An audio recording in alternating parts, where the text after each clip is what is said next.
I'm Julie Sukup with another episode of Take One Patient Podcast. I'm very excited to talk today with Melody Hartzler. She's a clinical pharmacist, and she also is the CEO of a very cool company called Pharm to Table. I actually researched and found her a little bit when working with my dad, and actually kind of starting to see some different options outside of just pure medication for him. And I would love her first to really introduce herself, a little bit about her background, and kind of dive into what Pharm to Table is, and kind of what makes it a little different. Awesome. Well, thanks for having me. I'm excited to share about our process and what functional medicine is. So my name is Melody, like she mentioned. I also go by Dr. Hartzler in the clinical space, but I have my doctorate of pharmacy from Ohio Northern University, and I have done a residency postgraduate at the VA in Columbus, Ohio. And that was a clinical training program that was focused on outpatient care. So the VA has been really progressive with that. And so pharmacists are involved in primary care teams, renal care, home-based primary care, lots of other things. And so I took that, and over my career, over the last 12 or so years, I've been working in different family medicine practices, helping patients with chronic diseases, mostly diabetes. Also became a pump trainer. So I see patients via collaborative practice. So many states have collaborative practice agreements available for pharmacists to enter into with physicians or potentially nurse practitioners and PAs that allow us to adjust and make changes, start new therapies, monitor therapies. So Ohio has been pretty progressive with our ability to do that. So I work alongside the primary care team and function as a clinical specialist within that area as far as chronic disease. But over time, I have realized that a lot of chronic disease is not just, you're not deficient in a medication, right? Except with the exception, I guess, of type 1 diabetes as far as being deficient in insulin. But for the rest of the time, we're not deficient in Prozac or deficient in, statins or any of those things. Really, there's a lot of nutrition components to a lot of chronic disease. And so I started by just educating patients with diabetes about carb counting and the Mediterranean diet. And slowly through my own health journey, learned more about the relationship between gut health and the rest of the body as far as allergies and immune function. And then as I started to learn more about that, started to pull in the gut health connections to metabolic disease and started to incorporate that with my patients, and even nutrient depletions, how those impact your mental health and anxiety and depression and some of the inflammation components. And so it's all really connected. And so a functional medicine approach, which is what we do at Pharm to Table, we're a group of clinical pharmacists that focus on addressing the root causes of these chronic conditions. As we do that, we look for the root cause. And so if someone has IBS, do they have IBS because they're missing a medication that slows down or speeds up their gut? No, it's because there is some kind of, whether it's an allergy or an inflammation response going on. It could be a bacterial imbalance, which is one of the most well-studied imbalances. So a lot of people with IBS, especially IBS-D, have what's called SIBO, or small intestinal bacterial overgrowth. Or maybe they have issues in the large intestine with overgrowth of bacteria. Or maybe candida or infections, fungal infections. So addressing the root cause of the infection fixes the symptoms. And sometimes it's stress related. We talk about, every single podcast we ever release, we talk about stress and how stress impacts our health from a chronic disease standpoint. It increases our cortisol. It decreases our digestive enzymes. We're not meant to be running from a bear for the rest of our life, right? Where, that response and that increased heart rate, decreased blood flow to your, parasympathetic, state, or that calming state, that is not meant to be all the time. And so with our psychological stressors and lots of the things going on in the modern day world, we end up being stressed more than we should be. And that impacts just so many different things in our health. And so I think, that aspect. So we use health coaches in that aspect to help people really identify what are the stressors. Sometimes we use, recommend psychologists or cognitive behavioral therapy or whatever that looks like. So that's a big key. Patients with past trauma, sometimes that is a block in why they're not getting well. And so that, again, we involve our whatever referral source we have in that person's community for cognitive behavioral therapy, and sometimes EMDR, which is eye movement desensitization reprocessing therapy. And so there's lots of different things beyond, what our traditional medical model is, where we just give drugs for, treating these chronic conditions. So nutrition, psych and psychospiritual, psychosocial things are really important. The gut health piece, and even just the nutrient depletion piece. So many medications actually cause nutrient depletions. And so every person with a statin should really be on CoQ10 alongside their statin, CoQ10 100 milligrams. But there's other nutrient depletions that are less common that can really play out in people. And sometimes it depends on their genetics and how long they've been taking the medication and what other medications that are depleting similar nutrients they're taking. And I know your clinicians that are listening to this have probably seen med list of patients that are 20 plus medications. And so when you add this nutrient is depleted slightly by this medication, it's not a big deal. But when you add 10 of those medications that deplete magnesium, then that can be a big deal for people. And magnesium is super important in the body. Iron is another thing. I mean, PPIs, there's millions of people on proton pump inhibitors, and it's changing the way we digest foods. It's changing the way we absorb iron. It's changing our microbiome. And so just thinking about those things from a different perspective, like how can we actually get rid of your heartburn by addressing it with a nutrition, dietary, gut, microbiome balance, and help people to get off these medications so they can absorb their nutrients the way that they should be. Right. Well, and I think that was what was really cool about your company and the approach that you guys were going to is, you're really assigned to a pharmacist, who's going to be really saying, these are the things you're taking and these are the areas that you should be supplementing or looking more in your diet or counseling or whatever. And I thought, that kind of bigger, broader view as you're, saying functional medicine or not just giving a quick fix of a medication, but looking at really taking the time to look at a bigger picture of a patient to ensure that they're really, not like paying Peter to pay Paul or whatever, like with their own body. Exactly. Yeah. So many people get put on medications because they have a side effect with one. So, okay, let's treat the side effect with this medication. And then this medication, it just snowballs into, they come in and I've had patients, dump a trash bag of things on the counter and say, I need all these refills. It's like, holy moly, like, how are you even walking like in here and driving and doing all these things when you're taking this many things? And so much of it, I mean, obviously the American way is we want a pill for every ill. We want to just get better quick. And unfortunately, like to really get better, it's not a quick process. It can be depending on how long someone's been sick, but it does require effort from the patient on exercise, nutrition planning, doing those stress reduction things, sleeping. I mean, that's a huge thing, is just getting sleep. And sometimes it's like, well, people are paying us to tell them you need to sleep more, you need to de-stress, you need to do these things. But sometimes they need help in figuring out like how they do that and how they implement that. But we have so much data on if you get less than 7 hours of sleep, you have increased risk for hypertension, metabolic disease. The list goes on. And so importance of, just getting that rest in this fast paced society where, we're burning candles at all ends, and I can be, one of those people sometimes. Right.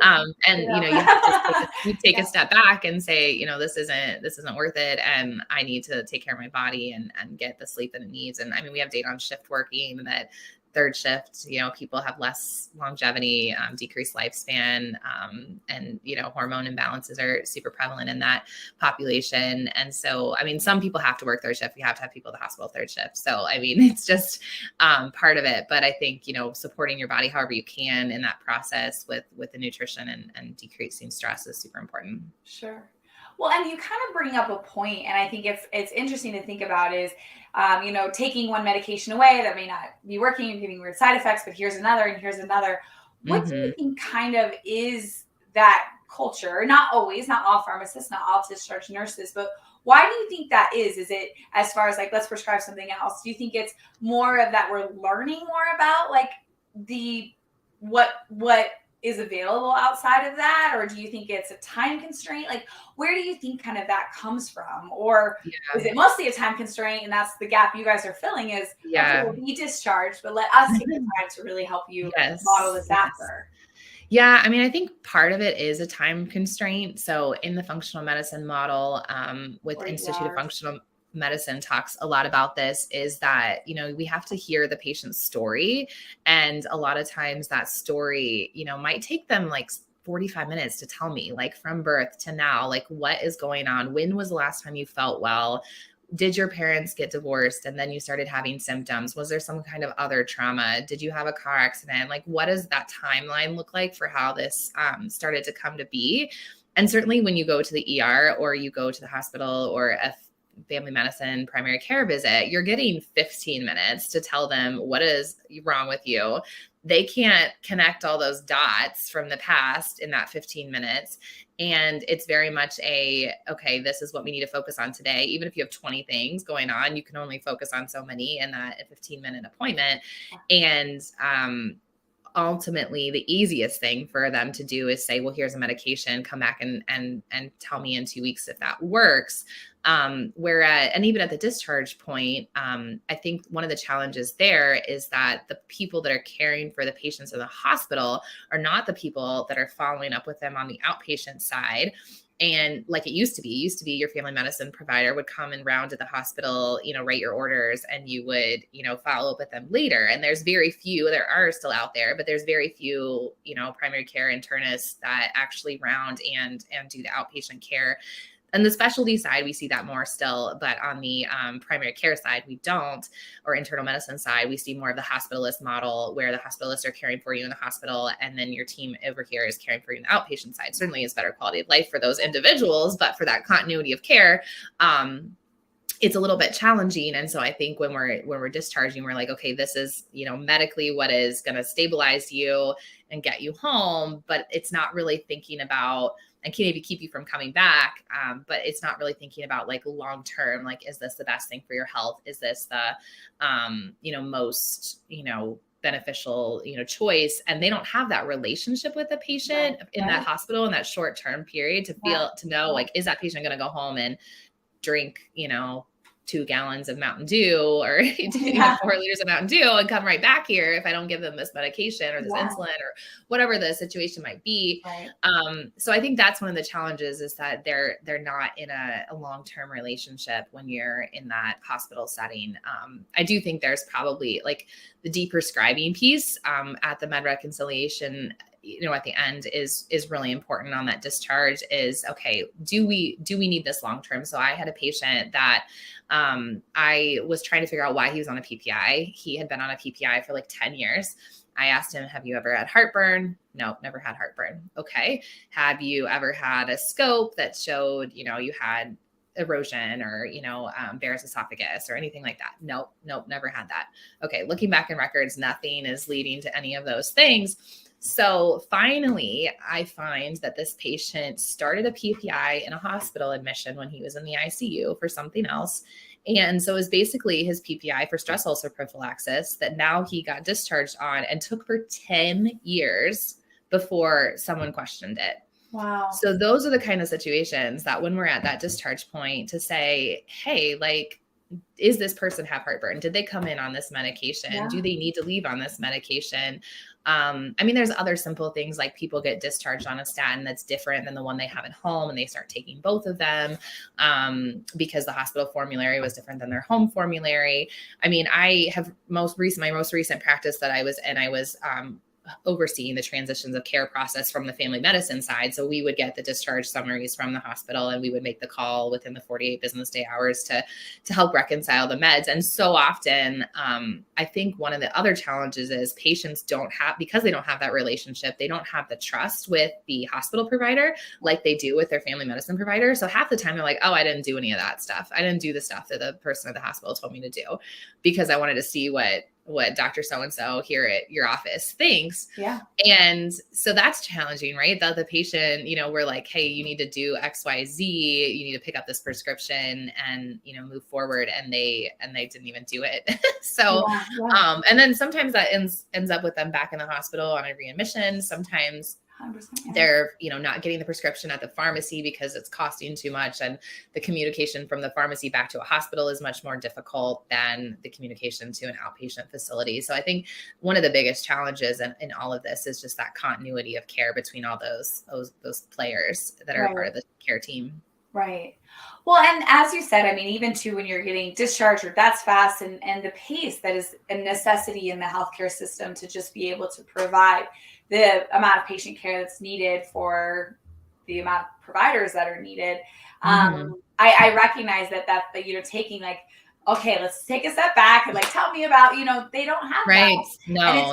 And even in family medicine, they don't either. Yeah. And it's interesting you say that, because you almost kind of, people typically, if you're going to be prescribed like, and I don't actually know anything, but like an antidepressant or anything, I don't know for sure, but I feel like you would have to talk to somebody before you're just handed, some of this medication. Yet some of the other things we're just handing, no problem, when they could be related to that other aspect. And I think that's one of the really cool things that you guys are kind of doing is looking at that whole piece to be like, the goal is to not just be popping pills forever. The other thing I think you hit really interesting on is, taking that step back. Like if we were going to give advice, like as we said, nobody has that 45 minutes, right? If we were going to give advice or communication advice to, a discharge nurse or a pharmacist or anyone that's kind of in that space where they're caught in a pattern where they're just go, and they only have, the 3 to 5 minutes. What kind of would you suggest is even is most important? Is it taking a step back and really looking at it? Is it giving the patient resources to go to, or where do you see that as the communication aspect that could be improved? Yeah, I mean, the best thing is really like the communication with the patient. I know a lot of times we get list and we reconcile the list from the pharmacy or maybe from the family medicine office, and then the hospital, does their thing. But I find so often, at least in the hospitals around here, that there would be all kinds of medications on their discharge summary that the patient says they've never taken. They've never taken, or they weren't taking at the time. And so I think just spending the time with the patient, they're the best. I mean, I will say some patients aren't good historians and we have to rely on the list. They might even be able to communicate with you. But if you can communicate with the patient, like trust what the patient says they're taking. And I think there's this, like, we don't want to take things off the list that like should be on there, but if the patient's not taking it, like it shouldn't be on their list, right? I mean, we can communicate in a different way to say, hey, like this was on your list, but they're saying they're not taking it. Make sure we pass on that information. But so often, I mean, there's just like old things. They were in the hospital for delivering a baby 10 years ago and they've got their meds still on there from that. And so, so I think making sure that we are doing a good job at really communicating with the patient when we can. And circling in, like one of the challenges with this environment of people going to multiple pharmacies is that they might get this med from this pharmacy and this med from this pharmacy and this med from this pharmacy. And sometimes we just contact one pharmacy to get a list. So the patient, again, can be that person that says, oh, I actually go to Meijer and Kroger and here because I get fuel points here and I get a coupon here. So luckily the like gift cards for transferring from pharmacy to pharmacy have like calmed down a little bit. But I had a situation, a neighbor of mine when I was in residency went to the hospital. He ended up having rhabdo from a drug interaction, but it was because rhabdomyolysis, where muscle breakdown and causing kidney damage.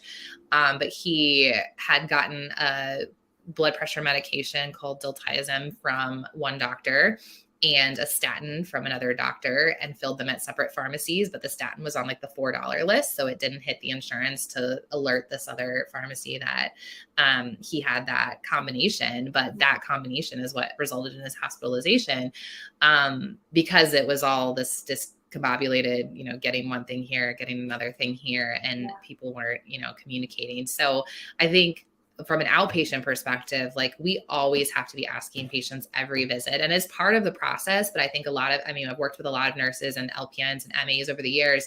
A lot of times they'll just ask the questions, pharmacies too, technicians, do you have any medication changes? And patients might not even remember that oh yeah, I did have a medication. So they might say no. And I'm like, well, let me go through the list with you. You go through the list, and they actually did have like several things that were not correct on your list.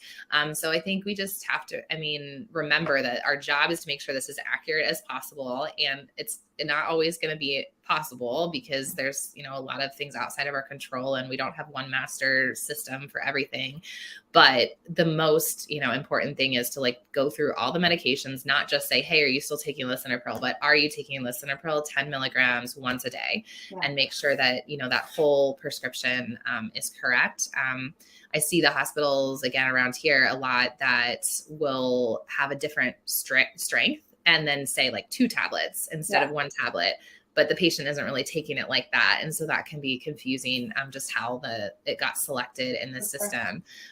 So just going through in detail with the patient, I think will identify a lot of things. And I don't know how each person's discharge process is structured. Do they have time to talk to the patient? Hopefully, if they're doing discharge counseling. But I think even at the forefront in the ER, doing a better job about figuring that out with the patient is really helpful. So if places aren't engaging the pharmacy team for the ER portion and are just doing it on the back end, maybe starting to engage the pharmacist in the ER for MedRec or a part of the pharmacy team. Some hospitals will use pharmacy interns to do that. Some hospitals will use pharmacy technicians that have been trained in medication reconciliation. So, so doing it from the whole, whole loop there.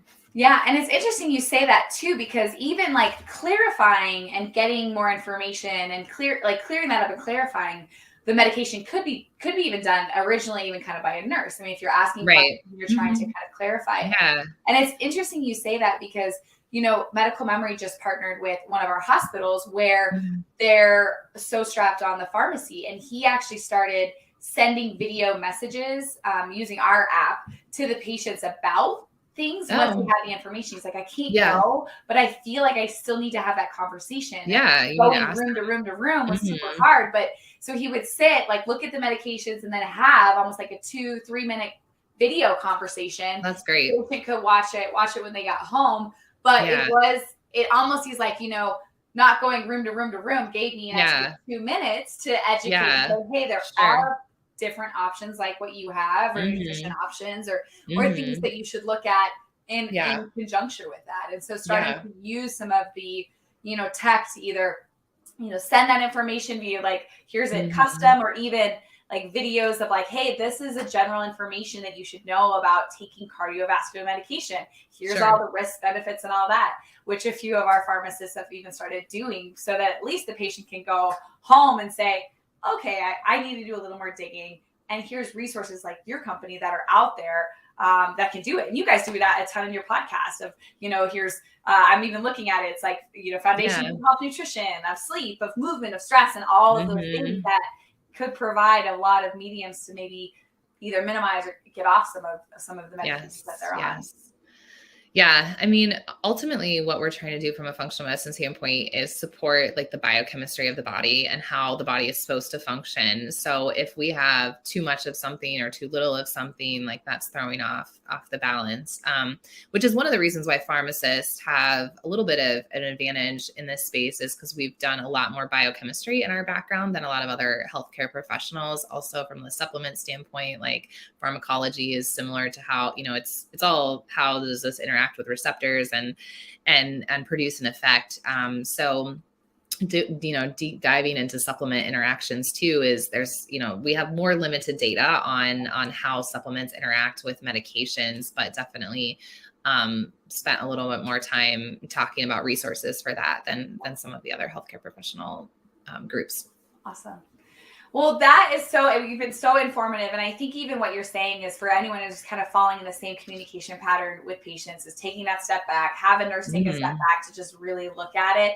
And even just vocalizing, hey, there's a ton of resources that are out there that you should look at, to kind of see different ways of managing this whole piece versus just managing this one prescription. So thank you so much. Yeah, thanks for having me. I appreciate it. Pharm to Table is what it's called. It's awesome. Yes. Check out their PHARM. PHARM. Yes, Pharm. That's why it's like that, Pharm. I should. And yes, PHARM.life. LIFE. Yep. Okay, yeah, farm2table.life is what it is. And I can kind of put Yep, and the link to our podcast. Our podcast is called Table Talk, but a link to our podcast is on the page as well. Awesome. Thank you so much for your time. I so appreciate you. And we'll talk to you, I'm sure, soon. Okay, thanks.